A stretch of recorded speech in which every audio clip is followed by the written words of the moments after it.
Okay, so let's go ahead and get started. Welcome, everyone. I'll continue to admit people.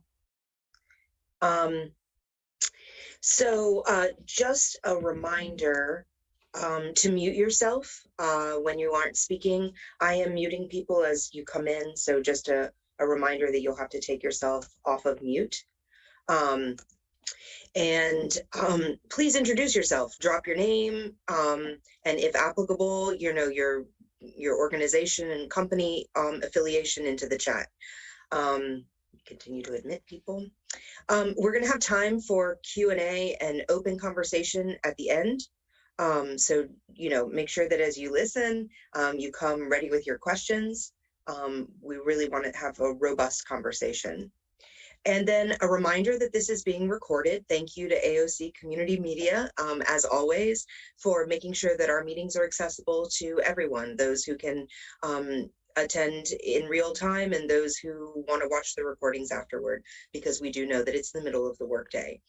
If you'd like to access this meeting later, I'll drop the link in the chat in a little bit, so you can share it or revisit it as necessary.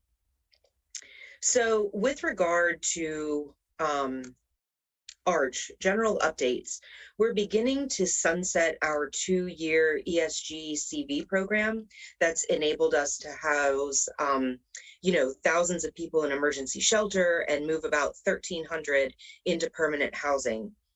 This project will end at the end of August.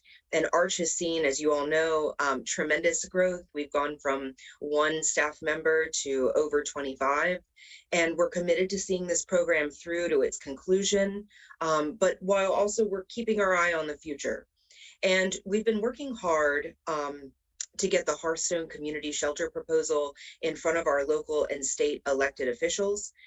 For those of you who are less familiar with what that is, I am going to take a few minutes and give a brief overview. For those of you who are already really super familiar, please indulge me. So 8 coalition member agencies have collaboratively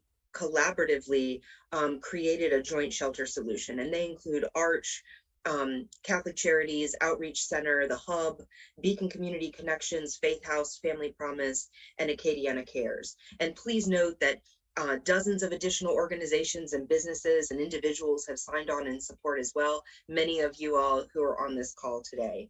The community shelter would collectively provide outreach services, collect data, staff and operate the shelter, offer food services, provide case management support, extend programmatic activities like workforce development, support groups and faith-based activities, and then offer on-site housing navigation case management as well.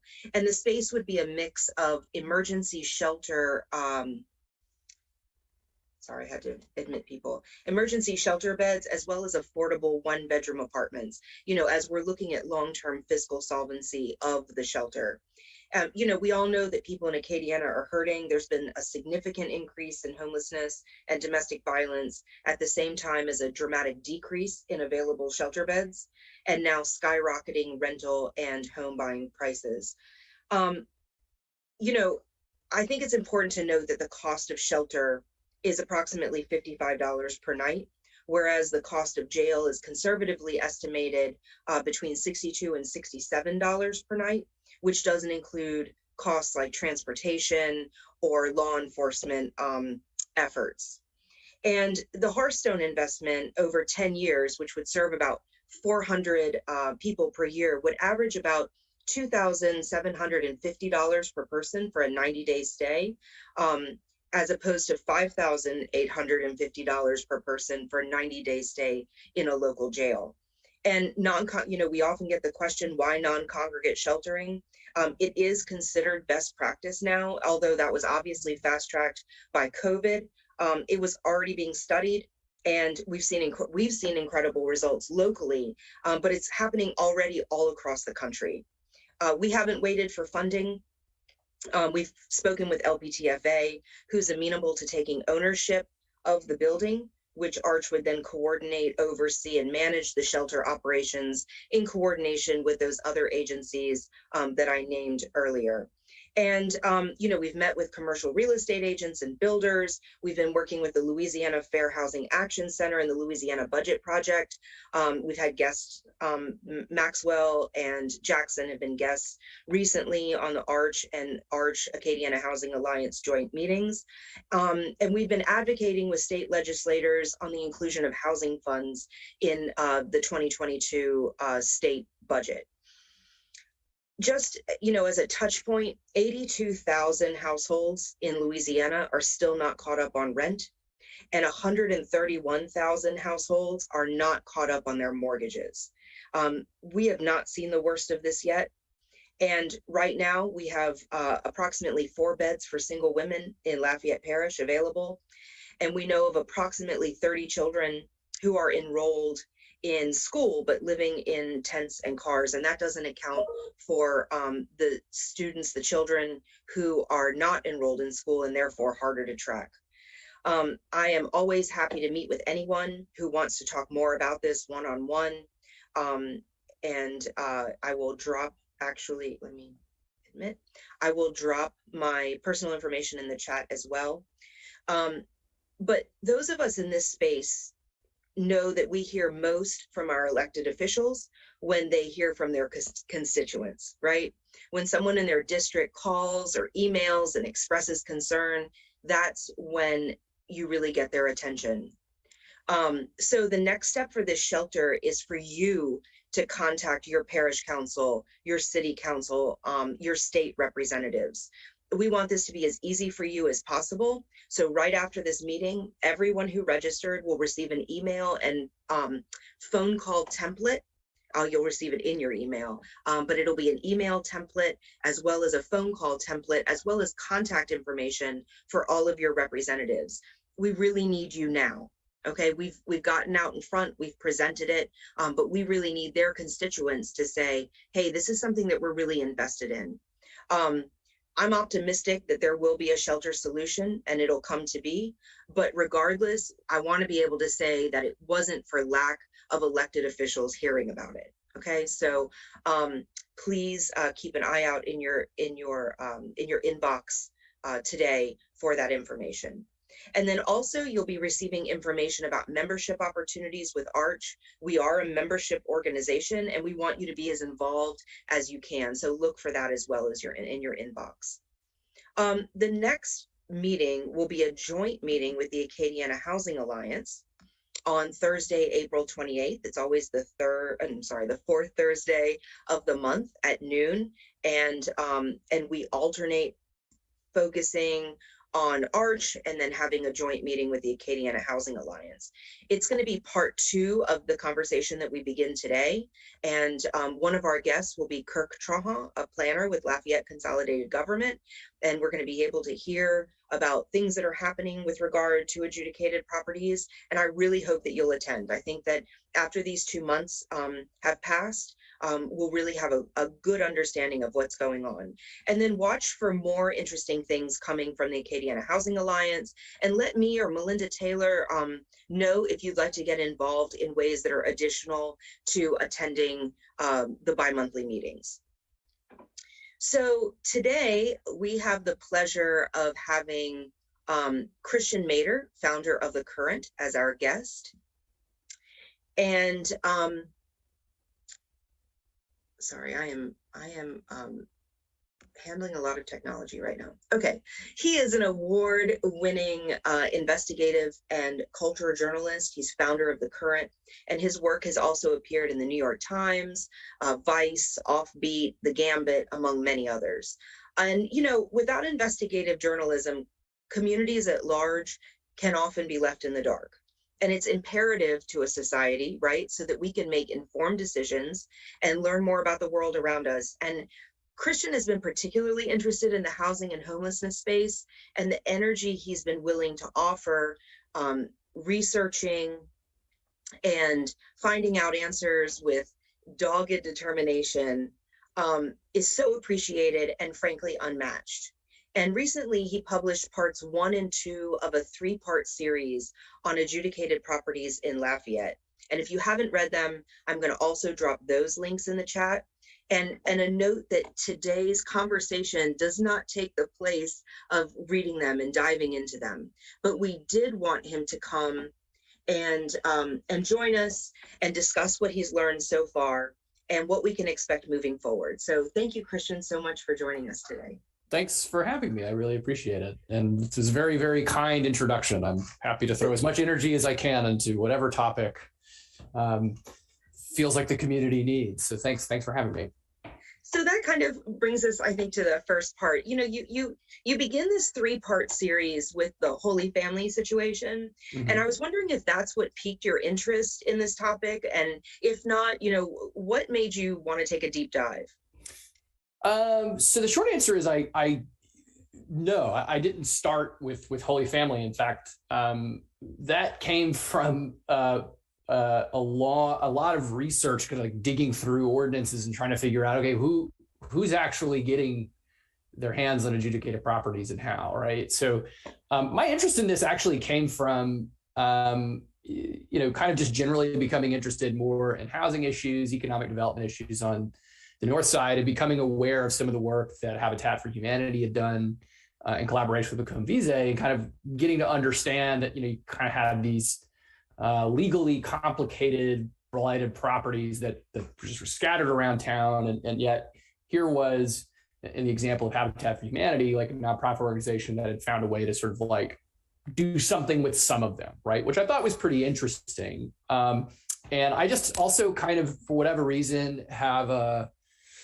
tendency to be attracted to legally or procedurally complicated issues. I don't know what that is. It's just like a thing that I'm into. I mean, other topics I've reported on are like transportation projects and things like that, because I am very interested in general in the collision of, big complicated processes and people, right? Like how do the things, that we do, you can call it bureaucracy, law, whatever that we set up, government, how do these things actually interact with human beings? And I don't really know that you fall into a more legally complex or bizarre situation than adjudicated properties, right? So at the end of the day, part of it was the sense that, like, look, what Habitat was doing, and if you're unclear, right, even Habitat is a nonprofit organization, is eligible for receiving by donation, they call it, adjudicated properties that have been adjudicated to the city of Lafayette.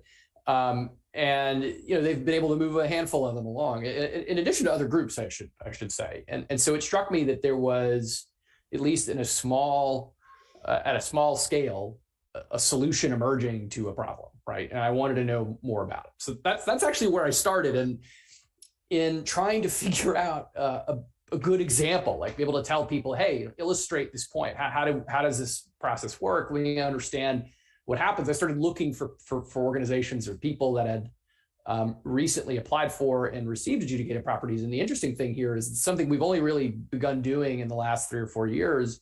And the process can take so long that if you start from 2021 and start looking for people to talk to that way, you end up talking to a lot of people who say, like, yeah, I just put my application in.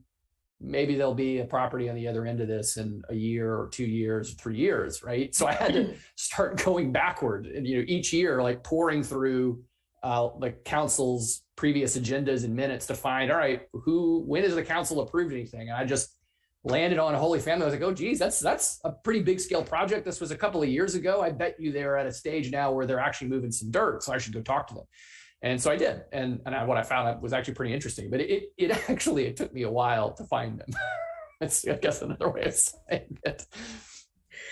So let's back up for a second. What do you see as the common reasons that properties enter adjudication?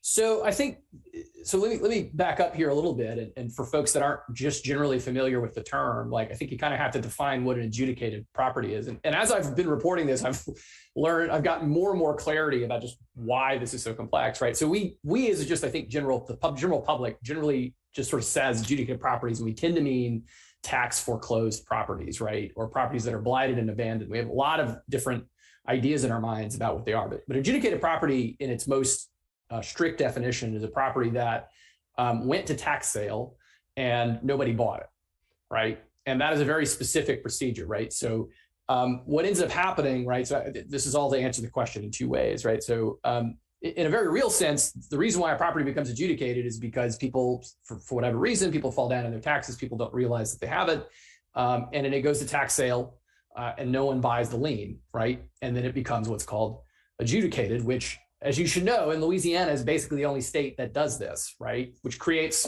an entirely separate legal noticing process that can take quite a long time, right? So that's the definition of adjudicated property. But the social economic reasons that they happen are many, right? I mean, some of it's because people, there's a broken line of succession, right? Somebody dies and they leave a property and their heirs, nobody's created a document specifying, okay, who's going to receive the heir's title. So you end up in a lot of situations. And it's my understanding, just anecdotally, that this is most of them, right? Or these properties that have basically been abandoned to time.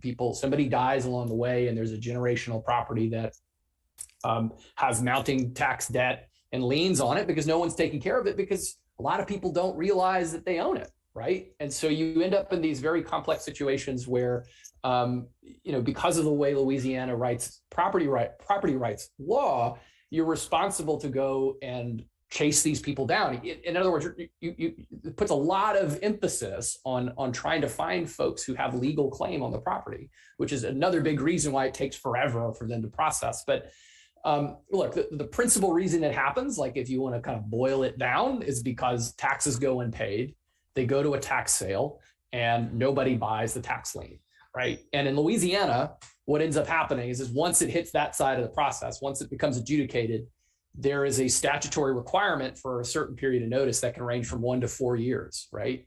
So it's a long time. In other words, this is why these properties end up being adjudicated, left undealt with for 3-5 years at a time. I mean, if you think about what I wrote in that the properties that Holy Family got, a couple of them had been in adjudication for 30 years, 40 years, right? And this is not uncommon, like where you're looking at properties that have been untouched, and sort of locked up by this legal process for decades, literally decades.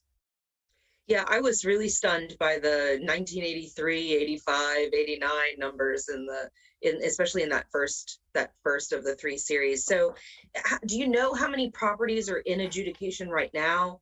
So Lafayette Parish actually did something pretty, interesting. And this is another one of the reasons why this whole thing caught my interest. I'll drop it in the chat, but Lafayette Parish, Lafayette Consolidated Government actually created a map. You go look for yourself, and see how many there are. So today, when you talk to Kirk Traha, who was extremely, a really good resource in this stuff, by the way, he will tell you this. In fact, there's a warning on the site that I just linked to you that this number changes every day. That it doesn't mean that it just grows either, because the nature of adjudication is a property might go into adjudication and someone might redeem it, meaning they pay their taxes and it's no longer adjudicated, right? Like if somebody redeems the title, then it kind of falls off the tracks. So generally, they have grown, and it was really hard, in fact, to put a number on how much it's grown over the last, say, 20 or 25 years, right? And what we've seen is I could guess it's doubled, say, in the last 20 years, just like talking to the tax assessor, getting a sense of what things were, right? But today, there are 1,246.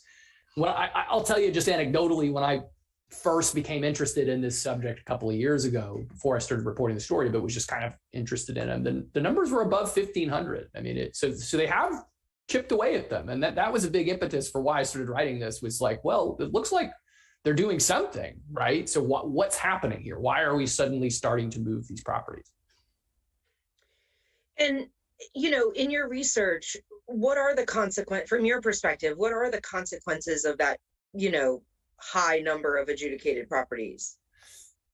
Well, I mean, this is pretty well documented, and I can share with you later. I mean, for one thing, adjudication leads to more adjudication, right? So if you have blight, you're going to get more of it. And in fact, the one thing that I didn't report, because I wasn't sure how to fit it in, the Acadiana Planning Commission at one point looked at this and said, okay, well, let's put a bunch of dots on a map that are adjudicated properties and see what happens over the next 5 or 10 years, right? Of course, they're looking backwards. So maybe they picked a point, I don't quite remember if it was, maybe they picked a point in 2005 or 2010, and they went by assessment year or something to that effect.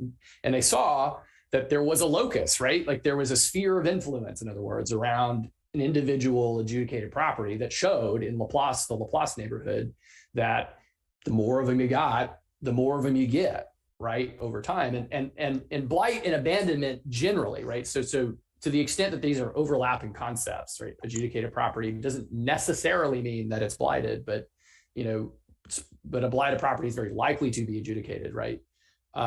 We do know that there are, pretty distinct relationships between abandoned property and, increases in violent crime, property disinvestment, right? We talk a lot about, the racial wealth gap, right? I mean, these are things that end up being very much realized in this kind of situation. Because imagine it this way, right? Like, these are properties that there is no commerce, there is no development, there is no life in them. There can be, people often do live in them, and that is a whole other set of issues, right? But they are generally associated with disinvestment, right? And it seems from some research that's been done, not by me, that they tend to yield more of it. So it's hard to look at this as anything but a serious social problem, right? Like, how can a neighborhood really climb its way back up if it's being strangled by, hundreds of these properties, right? And if you were to go to that map and look where all these properties are, they're all in the areas with the most socioeconomic disadvantage in our city, right? And they cluster in that way. And I think there's a very good reason for that. I think makes sense that, you would see that disinvestment would lead on to more disinvestment. And then they're really hard to move. It's not an easy thing to do. So you could be living next door to an adjudicated property conceivably for years. Yes, and people often do. So just going back, you mentioned that Louisiana is the only state that handles it this way. Yeah. What are other states doing? Yeah, I haven't quite gotten a good feel for what they're doing. And honestly, the playbook ends up being pretty similar wherever you go, right? And there'll be some terms that I'm sure some folks that are more versed in housing on this call will be more familiar with than I am. But generally, it's trying to prevent it from happening, right? And then once it does, trying to create a process whereby you can effectively, to borrow the term, dispose of them. We call property disposition. So what I don't know, and I had a conversation with a guy who's a lawyer based in Atlanta. He worked at Emory University for a while and has kind of like advocated for land banking for decades, right? And he's done some consulting work in Louisiana. He helped write I'm pretty sure he helped craft the statute that created the East Baton Rouge Redevelopment Authority. And he's, just sort of pointed out to me very early, it's like, it's just a weird thing that Louisiana does. And he characterized it to me as a 19th century legal approach, meaning that like this kind of locked down protection of property rights is just something that's very unique to Louisiana. And that, if to the extent that you were to try and fix that problem, meaning get rid of this extra subclass, as he calls it, subclass of blighted property or tax foreclosed property, excuse me, it would take legislation to do it. Gotcha. Okay, so what does the adjudication process look like? What are the steps? Do you mean like how does a property become adjudicated? Or do you mean like working with it? Working with it. Yeah, sure. So it's in general, Lafayette basically provides 4 ways of disposing the property. And Lafayette's process is generally set up to favor redemption. It wants the original property owner to reclaim it, right? So that's sort of the easiest way that it becomes unadjudicated, let's say. But it also provides for 3 different classes of people to sort of get them, right? So there are nonprofit organizations, there are your next door neighbors, so people who basically live next door to them, they can mow the lawn, kind of put some sweat equity into it, and then appeal for a donation, basically. And then arm's length transfer is what it's called. So it's basically a sale, right? Like you can sell them. And most adjudicated properties, if you go through the ordinances, and most of the time they're dealt with by the councils at ordinance level. There are a couple of them that are done by resolution. And I'll be honest, I'm not exactly sure why one might be done by resolution and one's done by ordinance. Most of them are adjoining landowners. It's usually somebody who lives next door to a piece of land where the structure that was on there was a business or a house or whatever has already been demolished by the city, and they've been mowing the lawn for a few years, and they take it over, right, to kind of expand their own property. And those are most of the cases. But since LCG formalized its disposition processes and continued to tweak it, we're starting to see more types of people come in. You're seeing more nonprofit organizations, community housing development organizations, even some private developers that are starting to apply to get into the process. But in general, it's like you apply for them, you get approved, and then you still have to quiet the title, right? Which basically means you got to figure out that you have a free and clear access to the deed, right? Which if you don't have that, then you can't get title insurance. And if you can't get title insurance, you really can't do anything with the property, right? You won't be mortgaged, it won't be anything. It's very complex, right? You need to basically present to the bank that you own this thing in order to get a loan to do anything with it, right? So that's why you kind of end up with this situation where, like, even if you're trying to pull them off the market, right, you're taking a risk, right, that at any point somebody might come in and reclaim it, right? That you may not come out on the other side of the process with what they call marketable title, like something that you can actually use. And so, you talked about a bit in, I think it was the second article, about, we have specific qualities of our process here locally, and that there were some changes, I believe, in 2021. Is that correct? Yeah, the biggest change that LCG made that I can see is they allowed for, we'll just broadly call them developers. It could be nonprofit or a commercial developer to take to acquire the properties for the purpose of rental development. So the original process was intended to preserve homeownership, right? And so it was precluded. You couldn't go as a nonprofit and say, I'm going to take this property and turn it into a multifamily housing complex, or just a single rental, right? Like if you were going to rent the property, you could not acquire it. And so that was a tweak that they made, which enables community housing development organizations to get involved, which enables a property developer to get involved, to look at this and say, like, well, maybe I can go and get this and actually use these as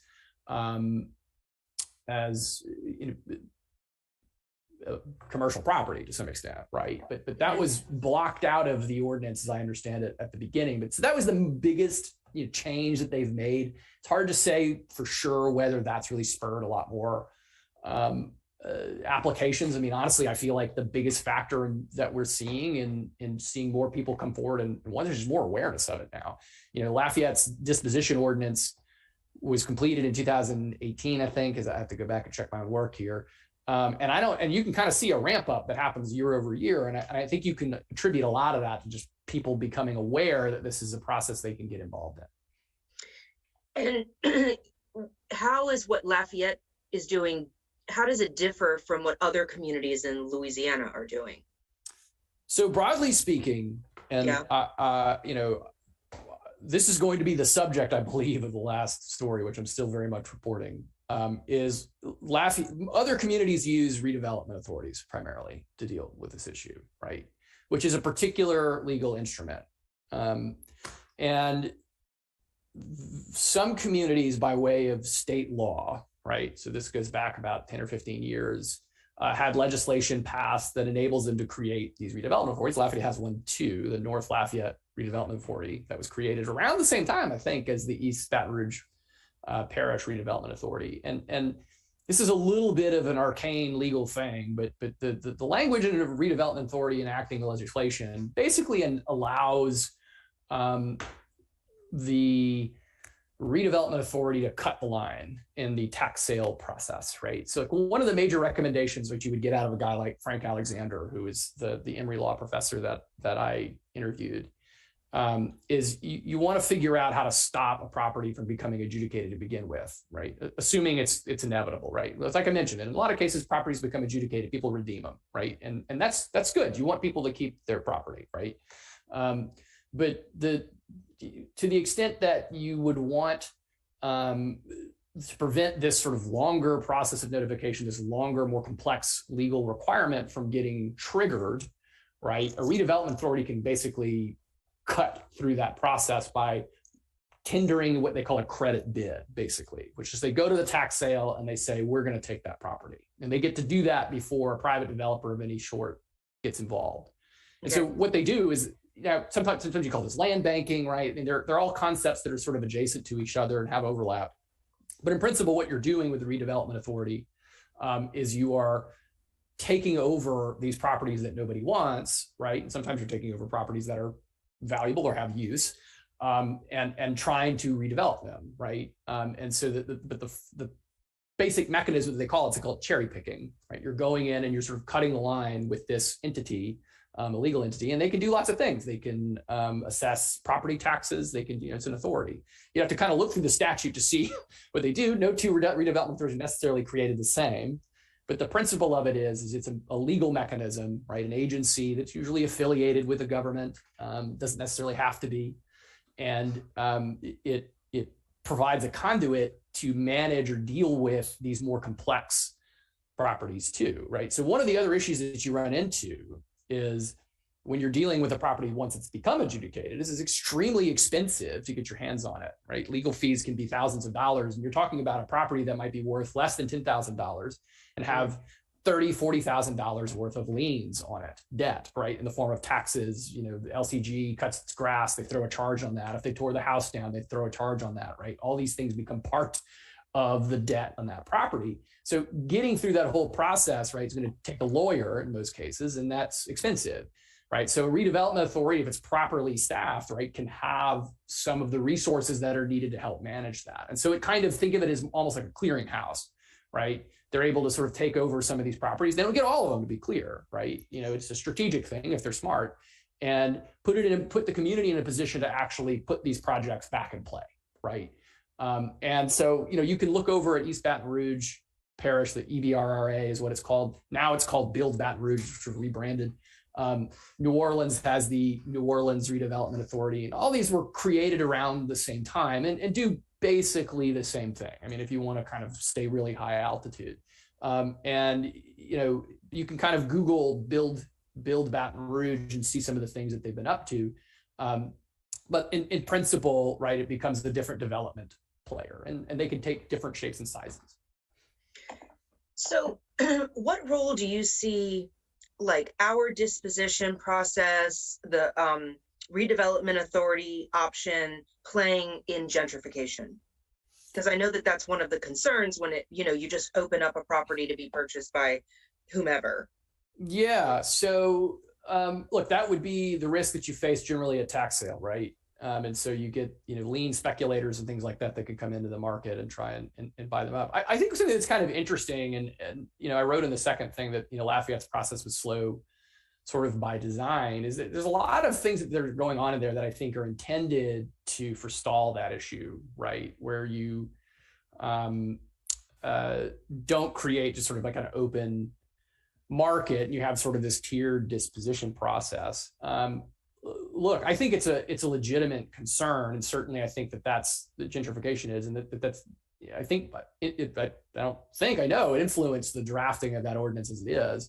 One thing I heard from people though, like when I talked to them, was are we really seeing that as a legitimate threat? Meaning, like, do other communities that have, say, brought in a redevelopment authority, are they experiencing this kind of gentrification? And from what I've seen, I'll be honest, I think the jury's a little out on that, right? Like, some of the major projects, say, that Build Baton Rouge have done haven't really come to fruition yet, right? So, like, if you were to Google it, a big thing they're doing is Plank Road redevelopment, and it's got this big master plan, and they're building a community kitchen, and you can read about he's now the former director of that agency, Chris Tyson, talks a lot about equity and things like that, in terms of like the role of redevelopment authorities and the role of Build Baton Rouge. I think the bigger knock, honestly, that I've heard from people when I've gone in and asked them about it is, well, they're not actually moving the properties that quickly, right? Like, there's still a question of, is there really this big land grab? I mean, it doesn't really appear to be. I mean, that's not to say gentrification doesn't exist. It certainly does. I'm not sure that it's the redevelopment authority role or the land banking role that's really causing it. Gotcha. So you said that redevelopment authority you think is going to be the focus of that part 3? Yeah, I mean, I think it's an interesting thing. I mean, and the question I'm sort of asking myself is, does Lafayette need one? Does Lafayette want one? I mean, Lafayette in a legal sense has one, right? Like you have the North Lafayette Redevelopment Authority, which exists. And part of what swept me into reporting about this again was there was, a political conversation last year about that very issue, right? Some legislators put up some legislation to essentially reconstitute the existing North Lafayette Redevelopment Authority. And it became a bit of a political battle, right, between them and some folks that claimed to be part of, run the existing one, right? So, I wonder what role it ought to have. I'll be looking at what role it's played in other communities. I've been trying, in fact, to get on the phone with Chris Tyson this week. And I think we finally scheduled the time to talk. And certainly something I heard from folks when I interviewed them for this piece, right? I mean, the second one I did, I got one comment from the planning director, Mary Slyman, right? If Lafayette wants a more aggressive strategy on this issue, we need a redevelopment authority, right? I never really got a full appreciation of what she meant by that. And that was just the nature of kind of, we exchanged emails, right? Like sometimes you don't necessarily get the opportunity to really get an idea of what somebody has in their mind. But I certainly think that what I'm hearing from folks is when you deal with these sort of even more complex adjudicated properties, ones that have been, mired in debt for many years, right? That are kind of to the point where, the people are being warded away from them. Like, don't try to get that one. That one's going to be too hard. It's going to cost you a fortune to do it. That's what you would need a redevelopment authority for, and so I'm going to be hesitant, of course, to say, well, this is what we need to do. I mean, I don't really think that that's my role, but I certainly think that we need to be asking ourselves. I mean, it sounded like a lot of community folks that I spoke to said that that's a solution that we ought to have in place, or at least in place in a robust way. And I want to make something really clear here, right? Like, to the extent that we had this conversation as a community during the budget issue last year, right, where you kind of have these, the clashes over this one body, it's not sufficient just to say we have a redevelopment authority. It has to be invested in, right? So One of the things that happened in Baton Rouge, I mean, we're talking about millions of dollars of investment that's been put into that body, right? So I think if it's something that we're going to move forward on, and I think maybe this is the larger message of this series, or at least what I've heard from people is we need to, if we're going to take this, if we're going to take the issue seriously, it's going to take a lot more time and attention. Does that necessarily mean that vehicle for it is a redevelopment authority? I don't know. So, I know that so many of the practitioners on this call know, but where do you see fitting into this succession planning, education opportunities, or ways for people to intervene once, when they realize, or, when they're willing to address the fact that maybe they don't legally own their property because it's been passed down casually from generation to generation? Yeah, I think that, look, if you're looking sort of for interim solutions, right, which, in my conversations with Frank Alexander, the law professor, I mean, his big message was we should be, Christian, I remember he told me, he was like, you've spent you read my articles, right? And he said I got it pretty accurate, which is a terrible thing to tell a journalist. He said, look, I mean, you're focusing on the disposition side of it, and you should be focusing on the prevention side of it, right? Like, and so that's where he was getting into this stuff. Like, that's why you need the redevelopment authority, somebody to kind of come in and prevent. Here's a thing that you can do today to stop adjudicated property from ever, from a property from becoming adjudicated. And certainly what you're describing, I think, is a piece of that puzzle, right? Which is, can there be more available legal services to people to help, folks who don't necessarily have access to that kind of, or awareness about that kind of process can set up proper succession, right, for their own benefit. And I also had to wonder, a thought that I've had in going through this was, if so much of this issue is tied up in the cost of acquiring an attorney to help you through it, is that another location where, pro bono legal service could be beneficial, right? Where attorneys that, of course, we're always expecting them to do stuff for free, could that be a service that could be offered in another way? Because to the extent that we're, as I understand it, a redevelopment authority is valuable in that it kind of helps clear out that legal chaff. right? Another process would be on an individual basis. Could there be title attorneys that, could donate time to help people deal with this? I mean, part of the problem is I'm not even sure a lot of title attorneys like to deal with the issue, right? I mean, it's because it's expensive and they don't really get a lot of money out of it to begin with. Right. Well, before we open it up to Q&A, the current's been such a valuable part of the fabric of our community, particularly, I know since COVID, you had even just like the Facebook group where everyone sort of didn't know what was going on, and that's where we shared information and what have you. How can those of us on this call support the current and the work of the current? Yeah, so if you haven't already, you could start by just subscribing to our newsletter, which is free and it comes out every week. If you like what you see, right, we always encourage people to donate. We're a nonprofit organization. So all the dollars that we raise goes back into the core mission of producing public service journalism for Lafayette, right? And we give it away too, right? So like we co-publish these articles, right? We push these stories in the Advocate and things like that. And so we're not unlike public radio. So, if you want it to stay free, it costs a little bit of money. Okay, great. So subscribe, it's free. Yeah. Then if you like what you're reading and it's valuable to you, please support monetarily. Every dollar counts. Yeah. For sure. Okay, well, I'd like to open it up. I've seen some things. I know that I believe Chris posted Texas allows property owners to redeem their properties by paying on the back tax bill monthly. So that's a solution that another state is doing. And then Taylor Robinson, Acadiana Legal Services works on successions for free. Clients just need to pay their filing fees. Cool, very good to know. Yeah.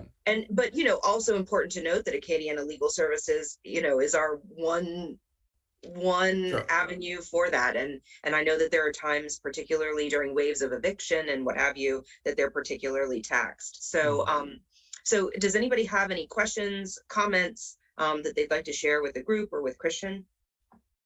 You can just take yourself off of mute. Hi, Christiaan. Carlos Harvin from LCG, Chief of Minority Affairs. Greetings, Elsa, and to the team. Great reporting on the North Lafayette Redevelopment Authority. I look forward to part 3 of what you come up with. I did have a question for you, Elsa. You mentioned in your opening comments the 82,000 or so households that are still not caught up on their rent. In Louisiana. Oh, that's statewide. Do you know what those numbers are as we drill down to Lafayette Parish? And the reason I bring that up, we are in active partnership with Catholic Charities and SMILE to make sure that we're disposing of the Lafayette Emergency Assistance Program for rent and utilities. So I'm wondering if you've got a snapshot for us locally. So I'll tell you that at the statewide, it's much more easy to access those updated numbers. It's a little more tricky at our parish level, but that is something that I could get to you for sure. Thanks, Carlos. Thanks.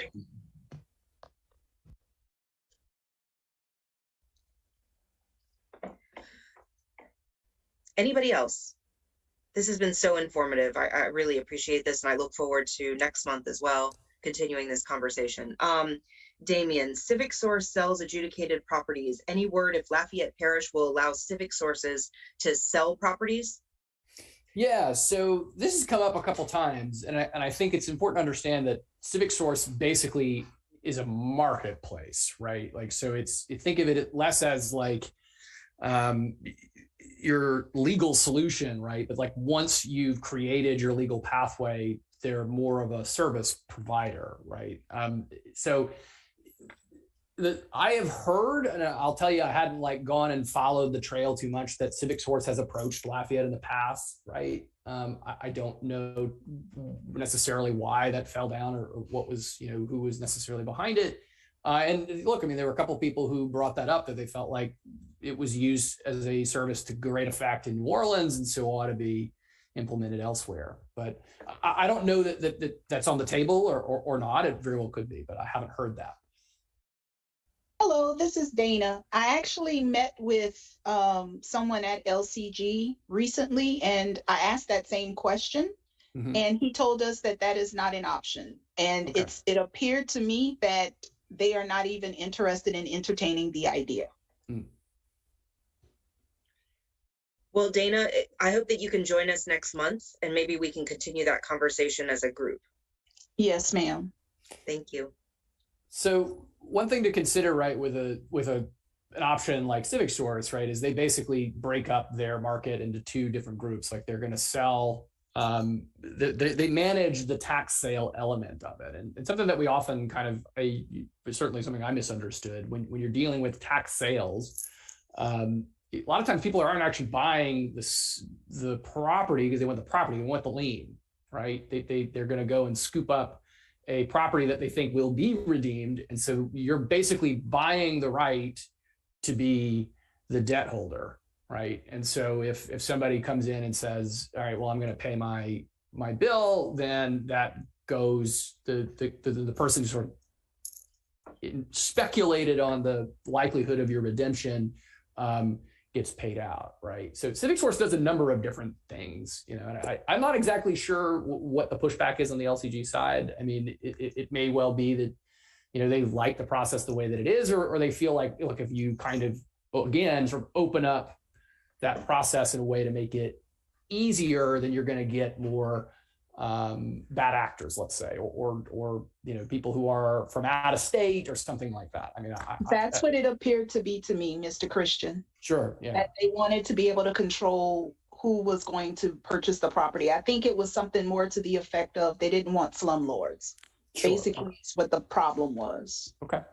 And I'll be quite candid. I don't know to what extent that's a legitimate fear, right? And I'm not saying it is or it isn't. I just haven't looked at, say, what's Civic Source's record in New Orleans, where I know they've been very active, to know, like, has that actually happened? I mean, it may very well have, but I don't know. Thank you. Anybody else have any questions or comments?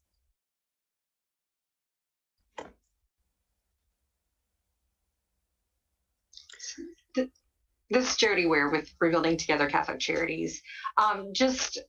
So do you find that the impediment to getting these properties, whether it's tax sale or adjudication, is the issue of title? Because you're investing money in a maybe, and what's the, what do you end up with if the title is not clear?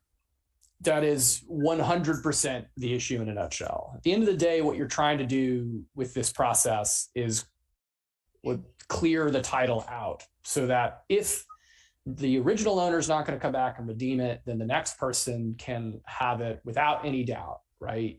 And if you're a developer of any stripe, you certainly need that clarity, and you certainly need that comfort if you're going to put any investment in it. And look, I'll tell you something that you hear about, and I haven't talked to anybody that actually had this happen to them personally, but you do hear about it and sort of asking around, is folks who apply for the LCG, they get the LCG side of it, right? And they get their stamp like, hey, yes, we will approve your application to get this property. And then it goes into the judicial side, right? Where you have to kind of quiet the title.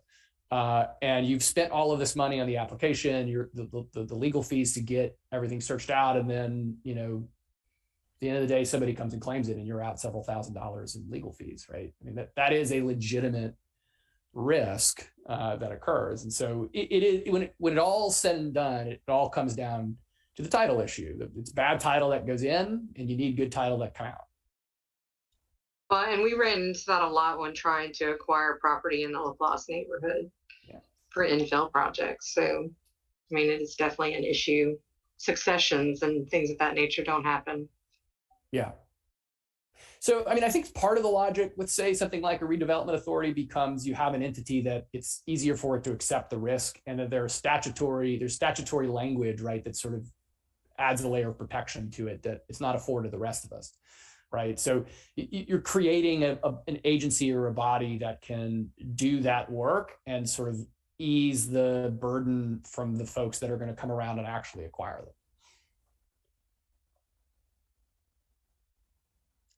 Anyone else? Questions or comments?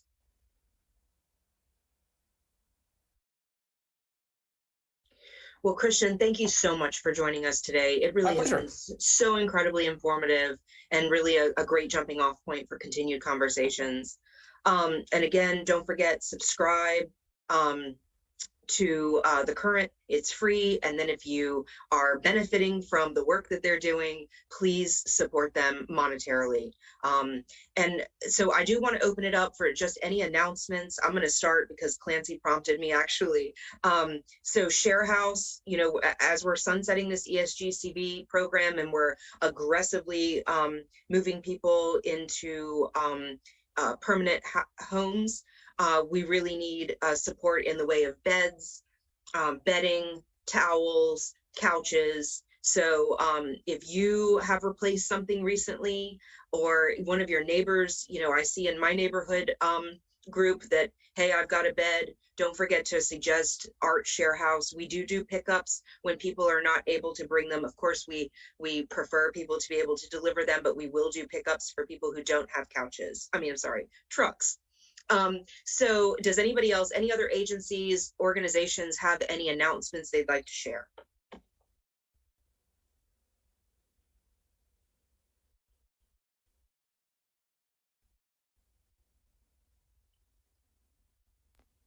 I do. In fact, I am tracking that announcement down. Mary Slyman wanted me to share with everyone, there has been an extension in the deadline for application for funding. There's a current round of funding that was supposed to expire at the end of this month. It goes into April. I can for CDBG dollars. So I could send you that information, Elsa, if you want to forward it to the Arch family. Yep. But there is an extension of the deadline to apply. That would be great. Thank you so much. Absolutely.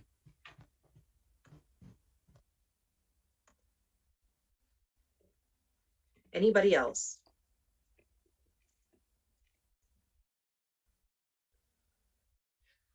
Okay, as promised, I'm dropping my name and email, my phone number and email in the chat regarding Hearthstone. Please, I'm happy to speak with anybody one-on-one. And really, if you have any needs, please don't hesitate to reach out. We do have a mainline number, which I'm going to put in there. 399-2559, Church main line. And please utilize that. But if you do need to speak with me, I drop my cell in the chat. A reminder that the next Arch Live is Wednesday, April 13th at 6 p.m. It's always the second Wednesday of the month. It's on Facebook. Although you don't have to have a Facebook account in order to watch, you also can watch older ones without having a Facebook account. So if you're not like a social media user in that way, that should not prohibit you. We've had some really excellent guests. Christiaan was a guest, and it's a really nice casual conversation so that we can all really understand the fundamentals around housing and homelessness, but you also get to know the people who are in this space on a personal level as well. And then the next Arch Acadiana Housing Alliance meeting is Thursday, again, April 28th, 2022 at noon. That's the fourth Thursday of the month, as always. And it'll be part 2 of this conversation with several guests, one of whom is Kirk Tronha, who Christiaan mentioned, a planner with LCG. And so looking forward to having the conversation from all perspectives. So thank you so much. If you need anything, don't hesitate to reach out. Again, thank you, Christiaan. Thank you, Elsa. Happy. See you later. Bye-bye.